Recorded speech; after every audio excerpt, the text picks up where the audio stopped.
Elegi untuk Munir, Bambang Widjojanto. Munir telah tiada. Itu fakta yang tidak bisa diingkari. Tetapi sebagian kalangan hingga kini mempertanyakan apakah Munir meninggal secara wajar. Karena itu, kalangan ini masih terus menunggu apa keterangan hasil dari otopsi. Sebagian pihak lainnya menyatakan, ya inilah rahasia ilahi. Allah memang punya hak prerogatif untuk menentukan batas usia seseorang. Sebagian kawan lain mempersoalkan, Munir usianya kan masih terlalu muda, belum genap 5 windu, sehingga masih banyak yang bisa dilakukan oleh seorang Munir. Ada pihak lain yang menggugat mengapa harus Munir yang diambil lebih dahulu. Bukankah ada begitu banyak orang yang kontribusinya terbatas, tetapi bicaranya paling keras, menampakkan diri ala Sinterklas padahal paling culas. Pendeknya, jika kita ikuti kata hati, rasanya sebagian dari kita merasa tidak ikhlas atas kepergian Munir. Lepas dari itu semua, kendati Munir memang telah tiada, sosok dia dan segala sepak terjangnya tidak bisa begitu saja hilang. Karena itu tidaklah mengherankan jika hingga kini masih banyak kalangan yang memperbincangkannya dan memberikan apresiasi terhadap sebagian besar kontribusinya pada berbagai aktivitas yang pernah digelutinya. Pada awal proses transisi politik Indonesia di penghujung 1990-an, Munir telah memberi warna bagi dinamika perjuangan yang mempromosikan penegakan dan proteksi atas hak asasi manusia. Ia telah memberikan sebagian prestasi terbaiknya untuk mengukir sepenggal sejarah dari perjalanan bangsa ini untuk lebih beradab dalam menghormati nilai-nilai kemanusiaan. Tulisan ini adalah elegi untuk Munir, apresiasi atas dharma yang ditebarnya di separuh waktu hidupnya.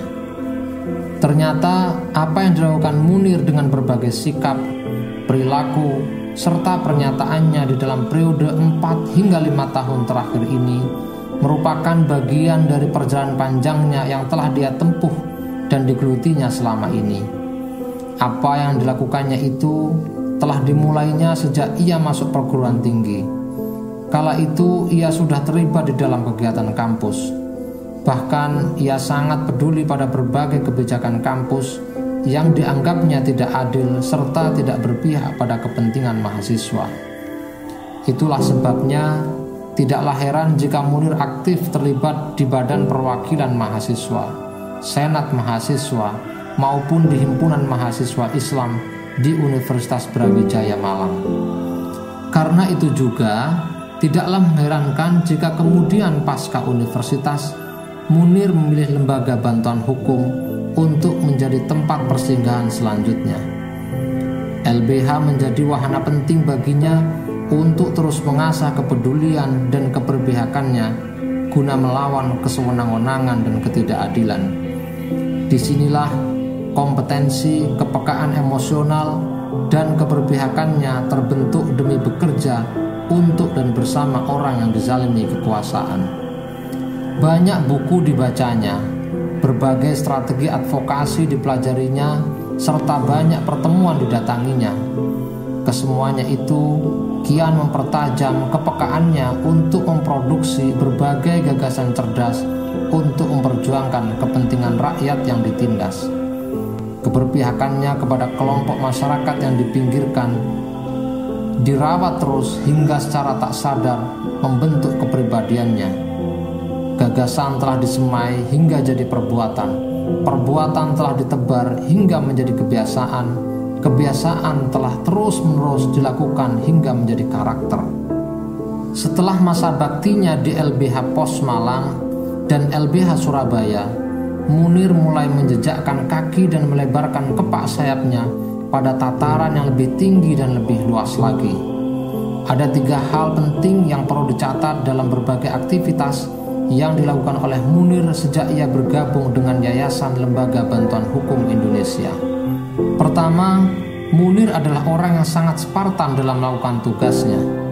Ia menggunakan segenap waktu yang dimilikinya untuk menyelesaikan kasus yang sedang ditanganinya secara all-out. Kasus Marsina dan orang hilang menjadi salah satu contoh betapa ia bekerja secara Spartan. Bahkan tak jarang ia seperti mengabaikan kesehatannya sendiri karena asyik menangani kasus tersebut. Kedua, kreativitas menjadi salah satu ciri lain dari kehebatan Munir. Ada cukup banyak gagasan bisa mengalir begitu deras untuk menangani suatu masalah yang sedang ia hadapi. Kadang-kadang gagasan itu terasa nyeleneh.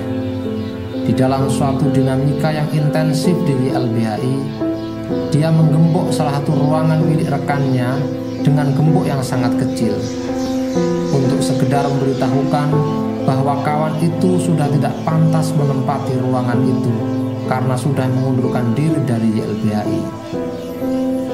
Salah satu dewan penyantun yang terhormat di YLBHI diusulkan untuk dipecat dan pemberiannya untuk kontras dikembalikan karena secara etis dan moral telah bertentangan dengan visi dan ideologi yang diperjuangkan LBH. Karena bagaimana mungkin dengan berlindung di balik alasan profesionalisme, sang anggota dewan menjadi lawyer yang secara head to head berhadapan dengan kepentingan yang sedang diperjuangkan Kontras dan YLBHI. Celaka betul, tetapi itulah faktanya.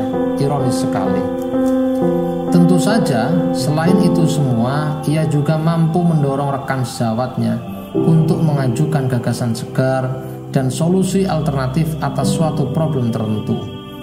Pembuatan baliho besar yang memperlihatkan foto-foto orang hilang yang ditempatkan di tempat-tempat strategis serta melakukan edukasi yang terus-menerus untuk mendidik publik adalah contoh-contoh buah gagasannya.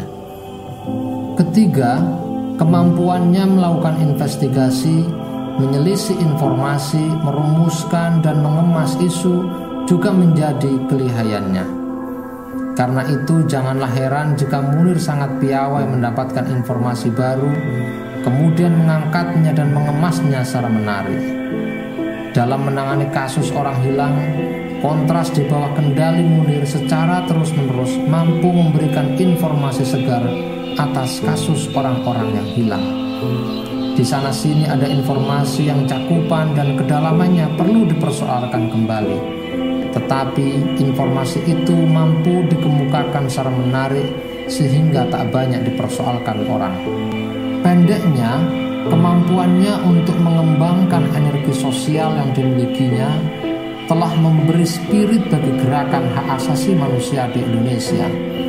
Keberaniannya untuk menghadapi berbagai risiko dari sikap dan pilihan politik yang telah diambil telah memberikan inspirasi kepada siapapun untuk pantang surut menghadapi kelelahan dan kezaliman yang dilakukan secara sistematis. Karena itu, kendati Munir telah tiada, semoga saja kebersamaan yang sesaat itu akan tetap mampu memberi dorongan, motivasi, dan energi kepada kita untuk tetap terus berjuang mempertahankan nilai dan martabat kemanusiaan sesulit apapun itu. Komitmen, kecerdasan emosional, kreativitas, keberpihakan, kerja secara Spartan, serta sistematis menjadi sesuatu yang tak terelakkan. Sobat, antum memang sudah berada di alam yang berbeda, tetapi itu tidak berarti segala yang menjadi kebersamaan kita pupus hilang tak bermakna. Semoga segala kepedulian dan keberpihakan antum akan tetap hidup dan menjadi bagian dari semangat kami untuk terus-menerus menghadirkan nilai-nilai kemanusiaan di dalam situasi sesulit apapun itu.